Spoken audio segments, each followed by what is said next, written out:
Kahit mainit, may paraan daw para mapreskuhan ang mga namamasyal sa Quezon Memorial Circle sa QC.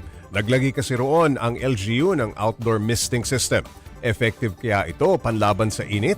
Para bigyan ng mukha ang balita, Mobile Journal Jazz Paredes. Ito fountain at mas lalong hindi ito sprinkler para sa mga halaman. Ito ang outdoor misting system sa Quezon Memorial Circle. Parang air conditioning unit daw ito na pwede kang tumapat para magpalamig. Ito pong outdoor misting system natin ay proyekta po ng Quezon City Local Government. So dahil po sa matinding init ngayong summer, sa nararamdaman nating mataas na heat index, so naisipan po ng local government na magtayo po at mag-install ng outdoor misting system. Sinimula ng pagbubukas nito sa publiko noong April 18. Sa kasalukuyan, iisa pa lamang ang outdoor misting system sa QMC at matatagpuan yan malapit sa kanilang playground at picnic area. Kaya naman enjoy na enjoy ang mga bumibisita dito, mapa kids, parents at pets din. Maganda po siya, feeling nakaka-fresh po kahit ang init nung araw. Tapos pag bumabagsak po sa inyo yung nagiging fresh po yung pakiramdam. Ngunit may ilang mga question kung ligtas ba ito sa kalusugan.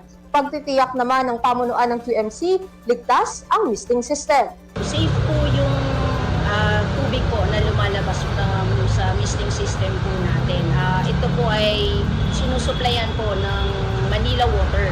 So potable naman po yung tubig natin na yun. At the same time po, yung mismong system natin ay may sarili pa pong filter.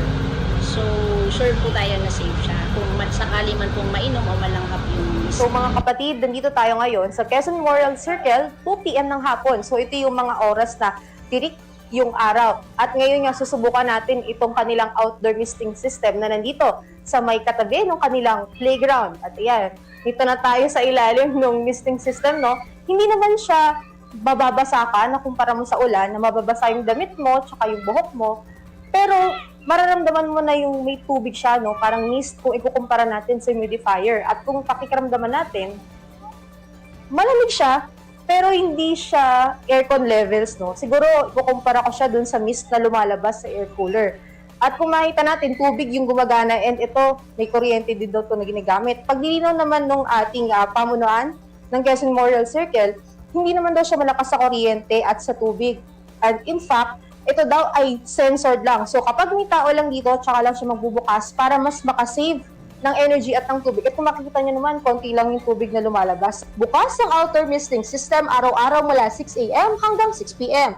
Mananatili naman itong operational buong summer at bubuksan din sa rainy season kung mainit ang panahon. So sa lahat po ng mga joggers, mga nagzuzumba, namamasyal, mga batang naglalaro po dito sa QMC, subukan po ninyo, i-try ninyo yung outdoor misting system natin para sa cooling effect na mararamdaman po ninyo. Sa tindi ng init ng panahon, pwede kang magpalamig sa bahay o sa labas gaya dito sa parke. Pero pinaka-importante pa rin ang regular na pag-inom ng tubig. Mga kapatid, Mobile Journal Jazz Paredes po, hatid ang Mukan Balita. Pag-usapan pa natin ang misting system sa Quezon Memorial Circle kasama si Mobile Journal Jazz Paredes. Jazz, naku, sinubukan mo pala itong misting system. Ano ba feeling yan? Presko nga ba?